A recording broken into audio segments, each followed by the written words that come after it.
आपल्याही पिकामध्ये जर पाणी साचलं असेल, पाणी तुंबलं असेल तर पीक विमा कंपनीकडे अशा प्रकारची तक्रार करा। आपल्याही पिकामध्ये असे पाणी तुंबले का? आपल्याही पिकाचे असे नुकसान झाले का? आपण 1 रुपयामध्ये पीक विमा काढला आहे का? तर हा व्हिडिओ आवर्जून बघा। सर्वप्रथम आपल्या मोबाईलचा डिस्प्ले ओपन करून घ्या। प्ले स्टोअर ओपन करा। प्ले स्टोअर ओपन करून या ठिकाणी क्रॉप इन्शुरन्स असे टाका। अशा प्रकारचा इंटरफेस आपल्या समोर दिसेल, त्याला इन्स्टॉल करा।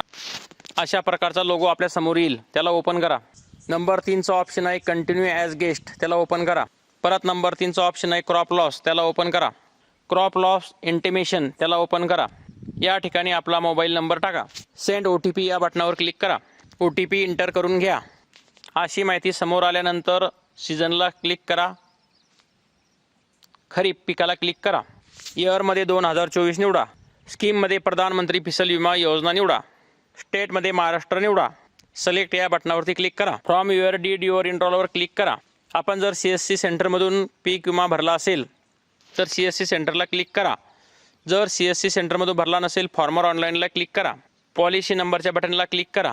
या ठिकाणी पॉलिसी नंबर टाका। डन या बटनावर क्लिक करा। या चेक मार्कला क्लिक करा। केल्याबरोबर आपल्याला नाव समोर दिसेल। 2 पिकाची माहिती भरेल असल्यामुळे एका पिकाला सुरुवात नंबर 1चं पीक घ्या। नंबर 1ला क्लिक करा। इनंडेशनला क्लिक करा। डेट टाका। अतिवृष्टी झाल्यानंतर 72 तासाच्या आत पिकाची तक्रार करा। स्टँडिंग क्रॉप घ्या। पर्सेंटेज टाका। रिमार्क टाका। अपलोड डॉक्युमेंट म्हणजे फोटो काढा। व्हाईल यूज ॲप्लिकेशनला क्लिक करा। फोटो काढा। चेक मार्कवरती क्लिक करा आणि सबमिट या बटनावर क्लिक करा। हा नंबर लिहून घ्या। एका पिकाची माहिती झालेली आहे। नंबर 2चे पीक निवडा। त्यांना या गोल डब्याला क्लिक करा। आलेली माहिती भरा। तारीख टाका। टक्केवारी टाका।